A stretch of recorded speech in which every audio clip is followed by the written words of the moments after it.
Hola, bienvenidos a las noticias en Hispanic News Network. Les saluda Juan Carlos Gómez, hoy por Alan Rivera. Revisemos los titulares del día de hoy, 22 de julio del 2011. Récord en el número de deportaciones en el país. La mitad de ellos tenían antecedentes penales. El Senado rechazó esta mañana el proyecto de ley de la deuda, previamente aprobado por la Cámara Baja. Una bomba estremece el centro de Oslo, en Noruega. Hay varios muertos y heridos. En los deportes, en una controversial decisión, ningún jugador de Paraguay y Venezuela fueron suspendidos por la pelea protagonizada en semifinales. Y también en esta edición conozca los estrenos de la cartelera cinematográfica del país.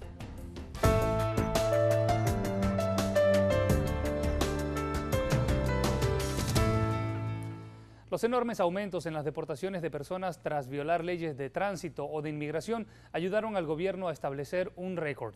De los 393.000 inmigrantes deportados en el año fiscal que finalizó en septiembre, la mitad de ellos contaba con antecedentes penales.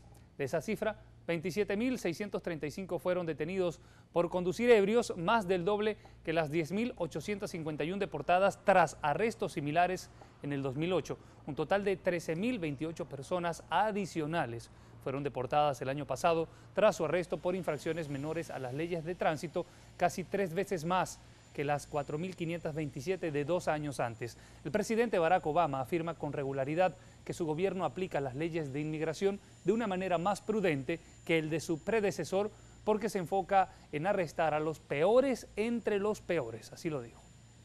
A finales de junio, en una confesión pública, un periodista ganador del prestigioso premio Pulitzer reveló que es indocumentado. José Antonio Vargas nació en Filipinas y llegó a Estados Unidos a los 12 años. Se convirtió en periodista y llegó a cubrir la campaña de Hillary Clinton. Entrevistó a Al Gore y al dueño de Facebook, Mark Zuckerberg. Ganó un Pulitzer por la cobertura de los tiroteos en el Tecnológico de Virginia, y en un artículo del New York Times, Vargas cuenta cómo obtuvo su primera licencia de manejo y cómo volvió a sacar una en el estado de Washington, vigente hasta el 2016. Ayer se dio a conocer que tras una investigación, el Departamento de Licencias de Washington pidió a Vargas enviar un comprobante de residencia en el estado. Al no poder comprobar su estancia en Washington, decidieron el 18 de julio cancelarle su licencia. Así, de un día para otro, perdió la única forma de identificación que tenía. Solamente Washington y Nuevo México son los únicos 2 estados del país que no solicitan un número de seguro social para solicitar una licencia de manejo. Sin embargo, en Washington ya no son válidos facturas de celulares o servicio de televisión por cable como prueba de residencia. Según datos del estado de Washington, en 2010, 23,000 personas obtuvieron licencias sin tener un número de seguro social. En el 2011 fueron 5,000. El Departamento de Licencias de Washington ha cancelado 372 licencias por fraude en el 2011 y 717 en el 2010. Vamos a cambiar de tema. El Senado rechazó esta mañana un proyecto de ley republicano aprobado por la Cámara de Representantes que busca recortar el gasto y aplicar una enmienda constitucional para un presupuesto equilibrado.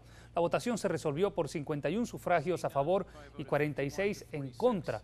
Se esperaba que la medida, respaldada por el movimiento conservador, el Tea Party, naufragara en el Senado controlado por los demócratas. Persiste la tensión en los esfuerzos del presidente Barack Obama y John Boehner, presidente de la mayoría republicana en la Cámara Baja, en lograr un acuerdo para reducir el déficit en $4 billones, lo cual aseguraría el respaldo de muchos legisladores. Pero aún persisten fuertes diferencias entre ambas partes. A propósito, el presidente Barack Obama buscó hoy desde Maryland presionar a los republicanos de la Cámara Baja para que se logre un acuerdo. Al mismo tiempo, incluso cuando no se ve el fin de las negociaciones que ya llevan semanas, el mandatario recordó que Estados Unidos nunca se ha declarado en mora de pagos y no lo hará ahora. 10 años después de los ataques del 11 de septiembre, la secretaria de Seguridad Nacional, Janet Napolitano, dice que la aviación civil sigue siendo el blanco preferido de los terroristas. Las mejoras de la seguridad en aeropuertos están entre los cambios más obvios desde los ataques del 2001. Nuevas medidas han sido implementadas para frustrar los planes de los terroristas que buscan nuevas formas de atacar los aviones. Napolitano agregó que el gobierno recibe más datos de inteligencia sobre amenazas a la aviación que ninguna otra amenaza de terrorismo. Agregó que espera cuestionamientos sobre si Estados Unidos está más seguro de lo que estaba hace 10 años, en momentos en que el país se apresta a conmemorar el 10º aniversario de los ataques. Una primera compañía de camiones mexicanos comenzará a cruzar la frontera con Estados Unidos a finales de agosto o comienzos de septiembre, esto conforme al acuerdo con el que ambos países resolvieron a principios de mes una disputa de 15 años. Veamos más a continuación. El secretario mexicano de Economía, Bruno Ferrari, dijo que Estados Unidos reconocerá los trámites realizados por 21 empresas mexicanas participantes en un programa piloto que permite a los camiones de cada país transitar las carreteras del otro. Con esta medida, se implementará así una cláusula clave del Tratado de Libre Comercio de 1994, luego de 2 décadas de disputas. Una de las 21 compañías habrá culminado el trámite en las próximas semanas y el resto podrá hacerlo en lo que queda del 2011. Ferrari, quien durante su visita a la capital estadounidense revisó el estatus del acuerdo con el representante comercial estadounidense Ron Kirk, agregó que las empresas mexicanas que inician el trámite ahora podrán obtener sus permisos al cabo de 18 meses.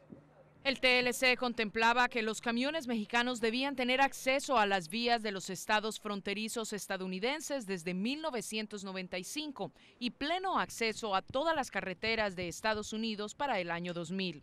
Los camiones canadienses no tuvieron límite alguno. Sin embargo, hasta ahora raramente las autoridades estadounidenses permitieron que los camiones mexicanos fuesen más allá de una zona junto a la frontera. En represalia, México impulsó aranceles sobre decenas de productos estadounidenses, los cuales suspendió mientras el acuerdo esté en vigencia.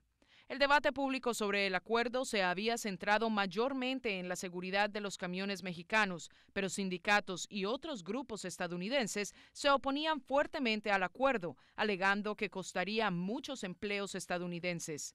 El Departamento de Transporte de Estados Unidos dice que las preocupaciones de seguridad ya han sido resueltas.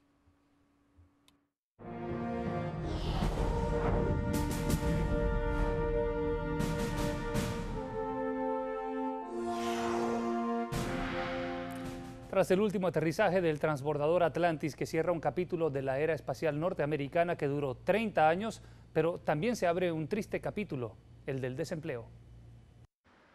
Los trabajadores del Centro Espacial Kennedy en el estado de Florida celebraron y lamentaron el jueves el último aterrizaje de un transbordador espacial. Estaban emocionados con el éxito de la última misión que terminó con el Atlantis tocando tierra antes de amanecer en la franja de aterrizajes en el estado de Florida. Pero también intercambiaron despedidas y abrazos. Se tomaron fotos del recuerdo, sabiendo que algunos de ellos no regresarán la próxima semana.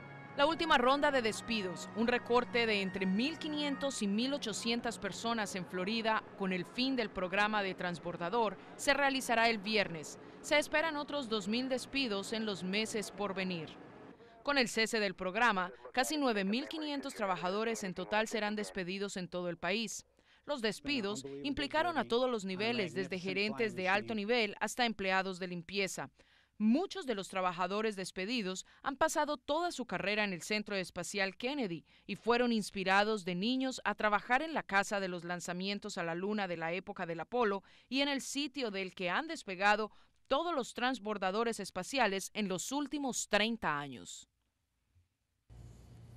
Bueno, y antes de ir a la pausa vamos a ver en pantalla las temperaturas, ya que la ola de calor es increíble la que se vive en el país, y es que los estadounidenses sudaron hoy bajo un sol abrasador a medida que las elevadas temperaturas se extendían por el este del país. Se estima que llega a los 50 grados centígrados la temperatura en algunas áreas del país. Un increíble calor. No tenemos la gráfica al momento, pero vamos a ir a la primera pausa y volvemos enseguida con mucho más.